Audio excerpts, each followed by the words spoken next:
record. Okay, so welcome to tonight's Fit Family Network team webinar. Today is the 17th of August, and we have our topic tonight, is loving your team. And while that may sound like something that's very, well, maybe for some of us it sounds like something that's easy to do, and others of you may be thinking, like, what the heck does that have to do with Beachbody? Hey, Nicole. But I just thought it was something that I recently read in my personal development, and I thought that it was pretty interesting, and so I just wanted to share it. So I'm going to go on screen share. Let's see, Keynote.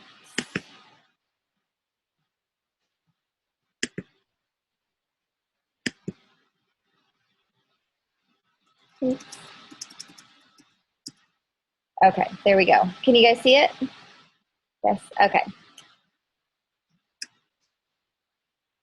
All right, so first things first, how does this relate to my business?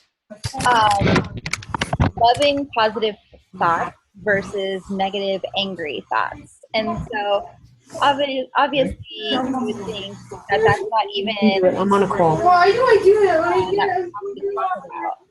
But what I want to bring up with this in particular is I'll just be honest with you. There's definitely times where you don't always have loving, positive thoughts about your coaches or your challengers. And not because, you're mean, but, just think about people that have been in your challenge groups before.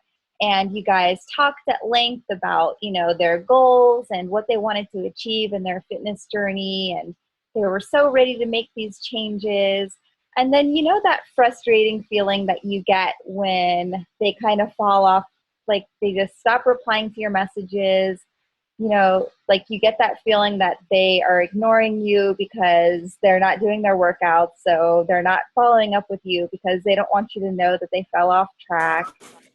And it's like you have like all these big hopes and dreams because you know the value and the awesomeness of our challenge groups and the programs and the products, but they haven't like grasped onto it yet. And they're like, the potential they have, but they're not living up to it. And so sometimes you can feel that way, like you get frustrated at them because they're not doing it. And you know how amazing it would be if they would just like finish that first week, or if they would just do exercise or do like workout 1 from size, just do crazy 8s. I promise you'll feel better and you'll have the confidence to go to day 2. Well, the same thing applies with this business. Sometimes, you'll have, oh, yay, you got your phone, Kristen. So sometimes you'll have coaches and you have all these big hopes and dreams, just like you do with people in your challenge groups. And sometimes like they don't follow through, just like a challenger. And, maybe like you guys talked about everything that they were going to achieve with their Beachbody business. And, they wanted to retire in this amount of time, or, they made a goal to hit Success Club, those kind of things. And it's easy, especially somebody like me with my personality, I take things very personally. And so when that situation happens to me with some of my own personally sponsored coaches, I can allow myself to take that personally, like they're not wanting to, hit Success Club and it's something to do with me. But your role as a leader is to just have, to stay positive and to look at the best of every situation and the timing, and just know that people are where they're supposed to be. And your job is just to be there and be supportive, regardless of where they are in their journey. So I think a lot of times people think of love as, a weak emotion, but it's really a very strong and powerful tool that you have as a coach, both in motivating your team as you grow your business and in motivating your challengers. But more so, we're going to talk about team-related stuff, but of course it relates to challengers too. So 5 ways to love your team. Number one is make time for them. So um, obviously, like anything in this world, when you love someone or something, then you spend time with them. You make that a priority. You know, if you are married or have a boyfriend, girlfriend, then obviously that's a big part of your life and you make time to spend with them, quality time, not just in passing. Hobbies, if you have like, if you're a video game person, then, you know, that's going to be something that shows up in your day consistently. Well, love is intentional. It takes effort. It takes a decision to do this and to treat your team this way.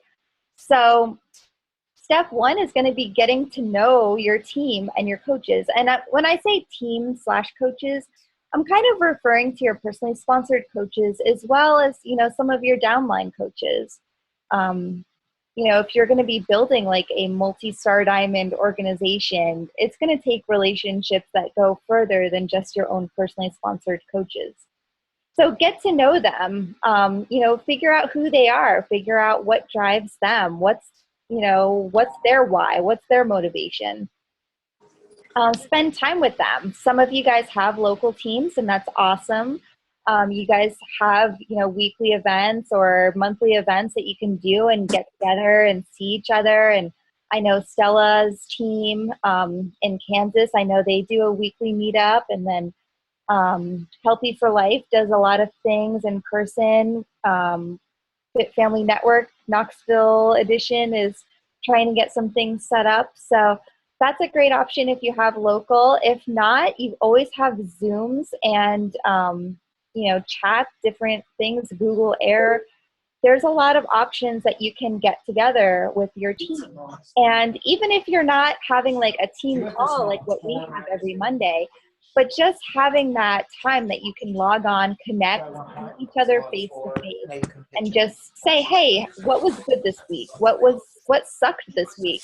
What's a success story? What's something that we can learn from each other? What's something you can improve on? Just that connection is going to really help. So getting to know them as a person. Remember, this is a relationship. Yes, we have great programs and products, but at the end of the day, it's going to come down to relationships. That's why people purchase their challenge pack from you and not from Amazon, or well, they can't get it from Amazon anyways, but you know what I'm saying. They're buying the product from you because they trust you. So the same thing applies with the business. And then lastly, and this one is super important and something that I work on too, but be present in the moment. You know, if you're on a Zoom call with your team, or, you know, maybe your cup team or your success partner or something, be present in that moment and don't just have the Zoom screen open and then, you know, be responding to Facebook messages. You know, you can hear that bing, you can see people's eye contact, you know, and know that they're doing something else while they're talking to you. So your team deserves your 100% attention. So definitely be mindful about that. Number two, listen to them. Are you listening to the ideas and needs of your coaches? And this is something that I am learning as well. And this is, well, leadership is always going to be a constant learning process. But as far as listening to the ideas and needs of your coaches, think about things that, if you have like a personally sponsored coach group, or even things that are posted in our main coaching page, the Fit for Life page, what are some things that people are asking about, maybe not complaining about, but bringing up that are constant issues or roadblocks or obstacles? Those are things that you as a leader can take away as maybe some ideas for trainings, or maybe an idea for a video that you can make for your team. Sometimes I think we want to do things that are fun or exciting that we see other coaches doing. For example, like a diamond trip, or different kind of giveaways or gifts or things like that. And those are great too. And there is a time and a place for that. But you need to listen to what your coaches actually need. If they receive love by gifts, then that's one thing. But if they are asking for training, or you can tell that they're not inviting because they don't feel comfortable, then that's where you need to focus your attention on. You need to focus on, helping them with those skills. So listen with your heart, make eye contact, kind of like what I was saying on the other screen. And then I saw this quote about 95% of workplace interactions leave employees feeling unseen and unheard. So this isn't, your normal workplace, but it still has some characteristics that you should definitely be taking notice to. And I know that was one of my biggest complaints when I was a paralegal.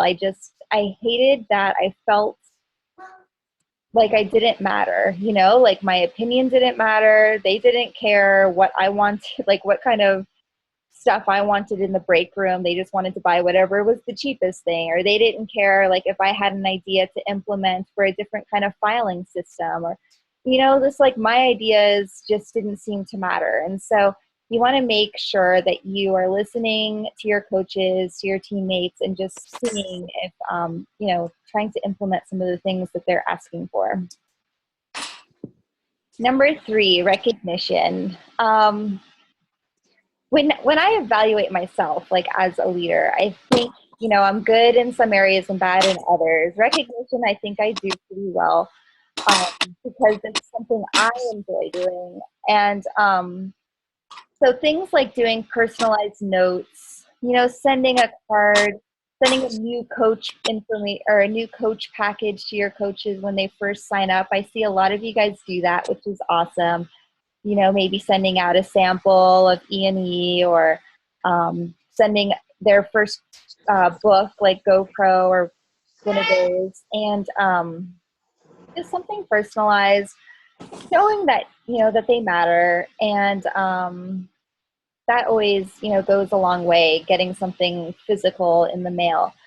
Asking for input and contribution from coaches, that allows them to kind of have their fingerprint on some of the things that you're giving in your team pages or your trainings. Or for example, my Team Cup, we're doing a ab challenge right now, and all of us are each contributing in our own ways, and just allowing, I didn't say, okay guys, I'm running it and you guys can be in the group with me. We're each contributing, and having them each have their own role kind of just gives them some ownership of that. So that's giving them recognition because I'm trusting them, they're trusting me, and it's creating that bond. So we're relying on each other. Public praise, that is an amazing one. Actually, I think I've even heard Carl Deichler talk about how recognition is like the 4th vital behavior of this company, giving that recognition. So you can do this with your challengers as well as your business people, coaches in your business, and recognizing them when they do something noteworthy. So it doesn't have to be a goal that Beachbody has said is recognizable. So it doesn't need to be Success Club 10, or it doesn't need to be Emerald or Diamond or whatever. Like, just recognize them when they do something that you think they should be recognized for. Maybe they signed their first coach. Maybe they got Success Club points in their first month, or maybe they went out of their comfort zone and invited people. So whatever it is, any chance that you get to recognize your team is always a good idea. One little tip that I personally do is I actually mention certain people that I want to give recognition to. I mention their names sometimes to my upline, who's Scotty Hobbs. And I'll just say, hey, I've got this new coach who's really rocking it. She's doing an amazing job. I would love for you to reach out to her. And so I know when I was a new coach, I know how I felt like when I would get a message from Lindsay Matway. And I was like, whoa, Lindsay messaged me? Like, that's pretty cool. And so it just made me feel good that what I was doing was being noticed, and it was making a difference, and it was worth their time or whatever. So, and I know me personally, as well as the other Star Diamonds on our team, they would love to know who some of your up and coming rock stars are. And, just sending them a message to say, hey, this person, they just signed up. They're on track for success starters. I would love for you to send them a message.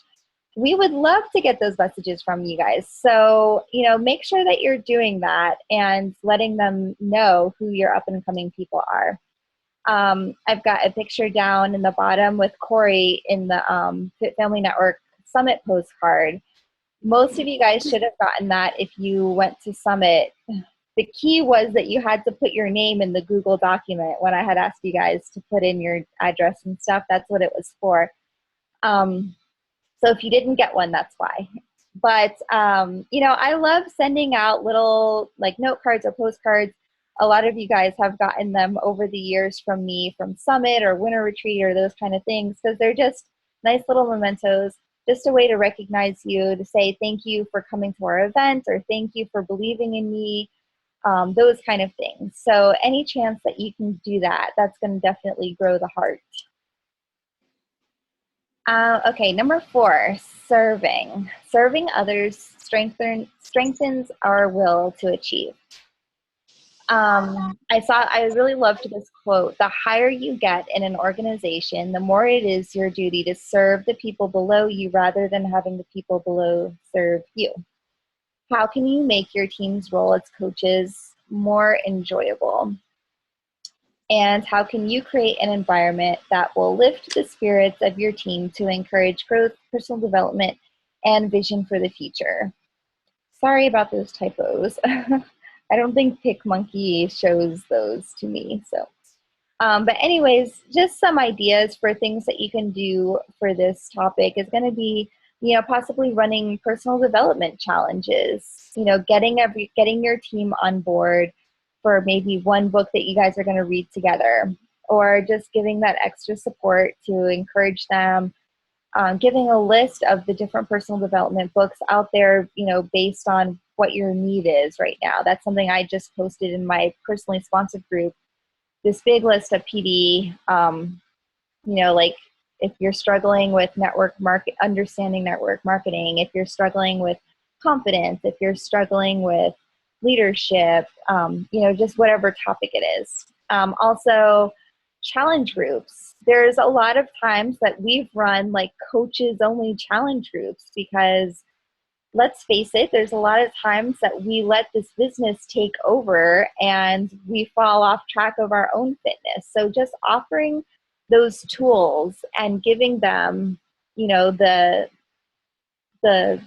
gift of your time, the gift of your service to them so that you can help them. And I don't know why it is, but it's like, and I know I have felt this way too. It's like when Scotty and I started in the business, he was just a couple of months before me.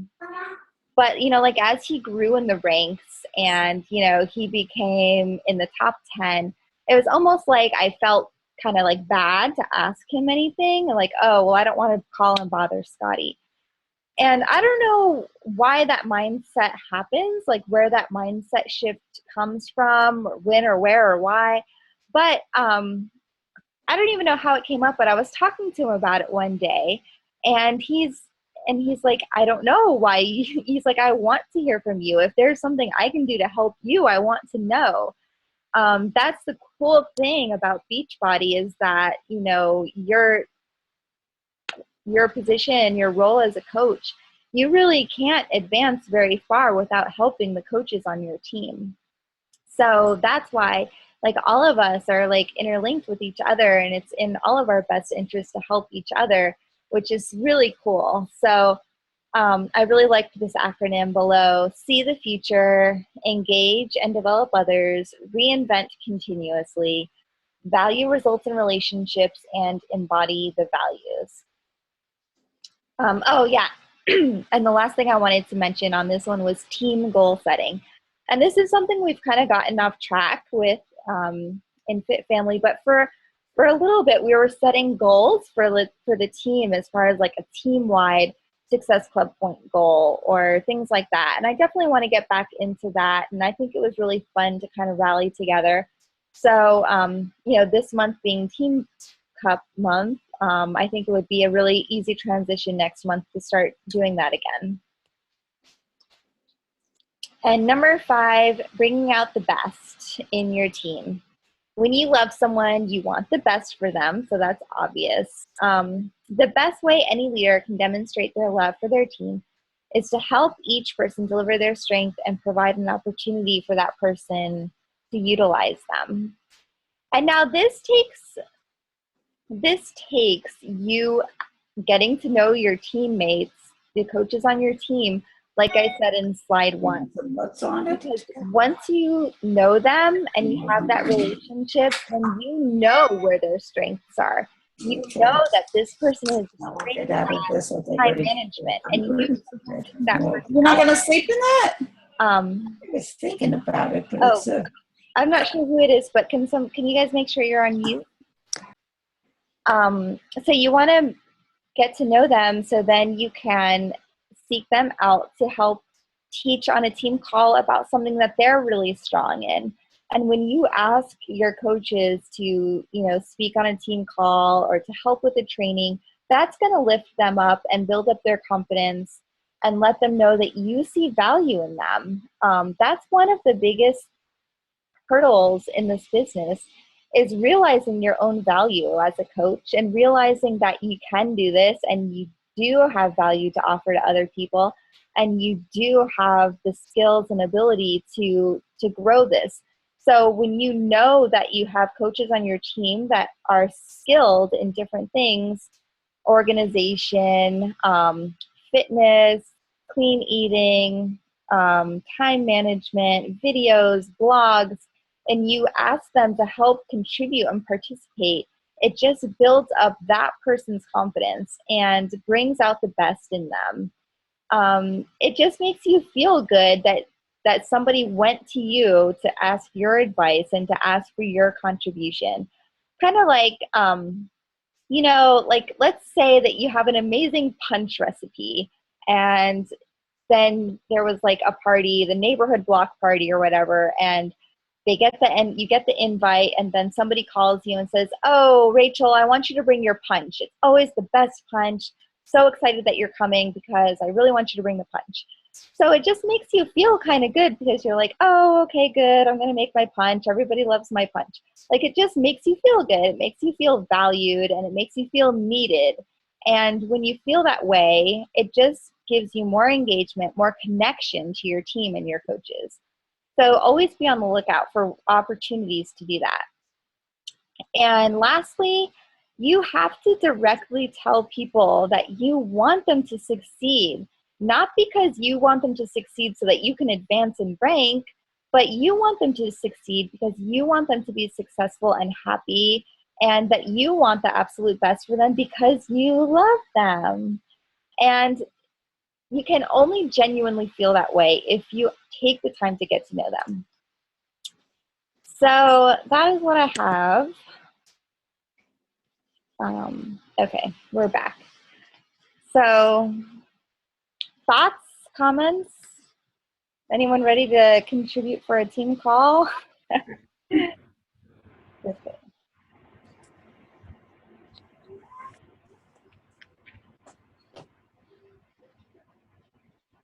Okay, Nicole, you know I always go to you when I have cricket.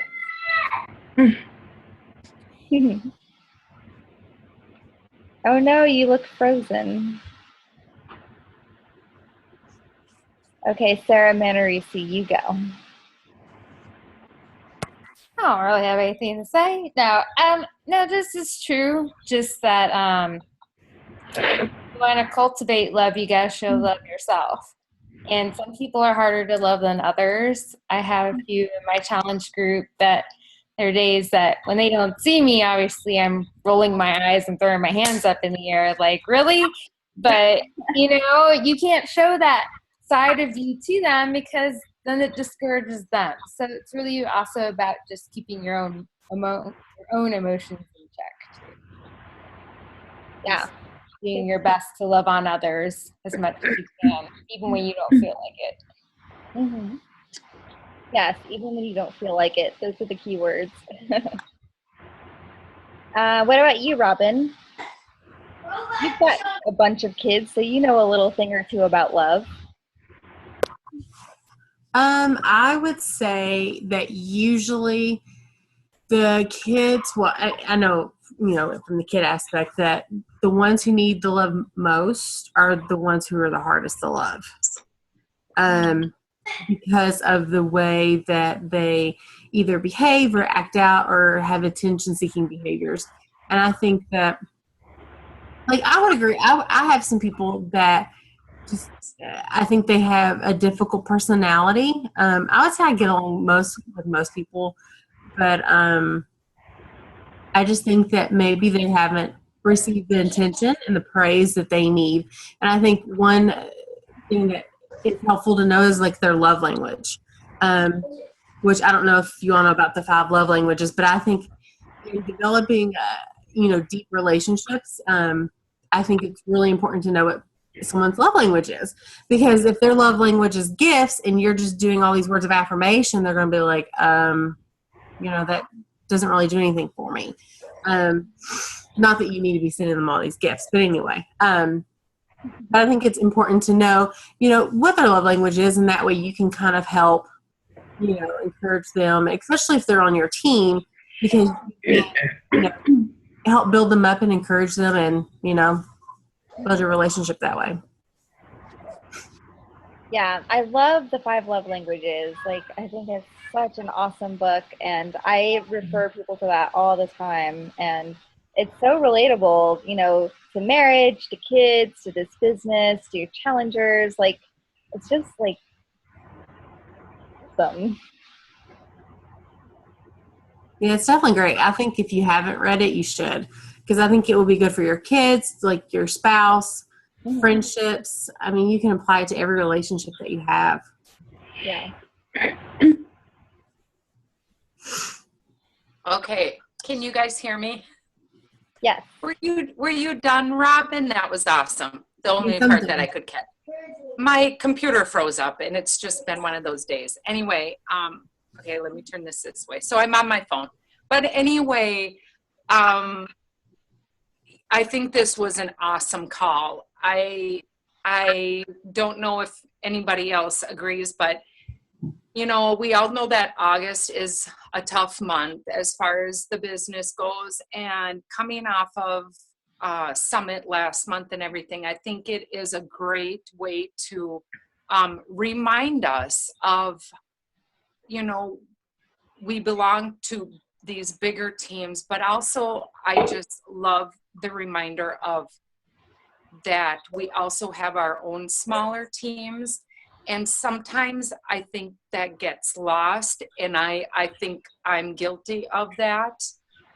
And this has only inspired me to follow through with more things that I have planned since Summit with my team that I have not done yet, so to speak. So I think it was an awesome call, Jen.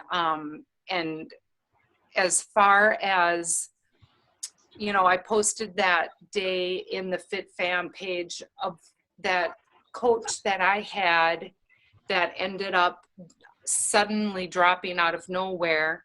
And I posted it because I felt, and everybody's personality is so different, and I get that.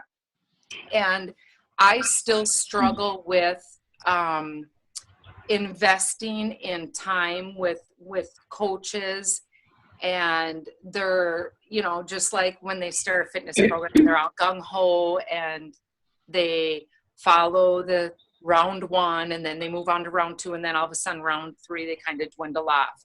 And it just somehow, I think because Beachbody coaching has changed my life so much, it's hard for me to not have my team or coaches see what it can do for them. And so I'm a work in progress with that. And again, I try to remember and not take it so personally as to the coaches that do fall off or decide that it's not for them. And so I posted it that day because that's what I was feeling. And but anyway, I guess I just wanted to share that too. So that's all. Awesome. Thank you. Yeah, I mean, it's hard to not take it personally. And, if like attracts like, then I think a lot of you guys may have that same tendency to take it personally when a person as excited about the business that you are, or they don't love the program or the products or whatever as much as you. But really, it has nothing to do with you and all to do about them. And it just has to be the right time, the right place, the right rock bottom. And there was a quote, I posted it. It was in a video I made yesterday, and it was saying something about sometimes in order to know what you want, you have to see what you don't want. So a lot of times, like when people get to that horrible work situation or a horrible financial position, once they get a taste of that, then they know for sure what they do want because they tasted what they don't want. And so sometimes, it just, for those kind of coaches, it's not the right time. So they come around, or sometimes they don't. And either way, whatever will be, will be. So, anyone else?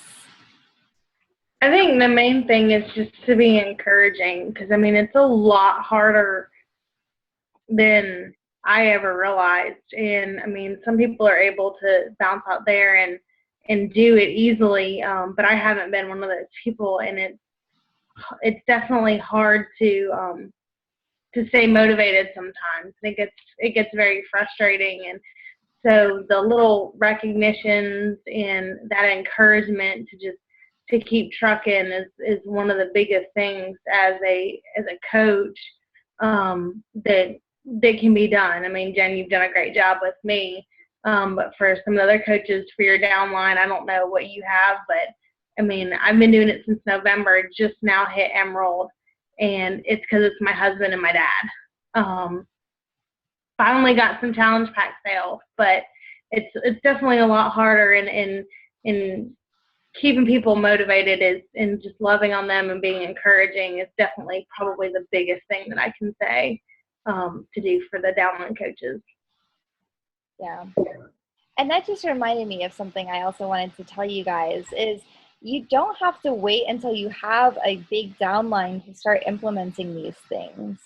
Even if you don't have any coaches, I would start doing these things and treating your challengers this way and treating, the other coaches in Fit Family Network that way. And then it's just going to be that much easier of a transgression as you're starting to build your team, and it'll just be natural. You'll already have some things in place, like maybe some recognition that you want to do for your coaches. And it doesn't have to be Success Club or rank advancements. You have to, like originally I didn't even used to do a top recruiter because it just wasn't really something we needed at the time. But then as we started to get coaches that were signing a lot more coaches, then I added that layer of recognition as well, because it wasn't fair to just recognize volume when we had people that are signing coaches instead of selling stuff. So, as you go along, you'll just kind of see what the needs of your team are. And that's kind of what I was talking about when I was saying to the needs of your team, because, I just realized that I was leaving people out that should be recognized. And so things develop and grow. And, but the best thing is just to start somewhere. I always tell you guys, it's the start that stops most people. So just starting with something, is going to be your most effective thing you could do no matter what. So anyways, guys, thank you so much for logging on tonight, and I'll post the recording. I also have the slides saved in a folder, so I'll post the link for the folder as well in case you wanted any of those. And other than that, I hope you have an awesome week, and we'll see you in the group. Make sure you watch the wake up or listen to the wake up call if you haven't already. It was awesome. See ya. Good night. Thank you.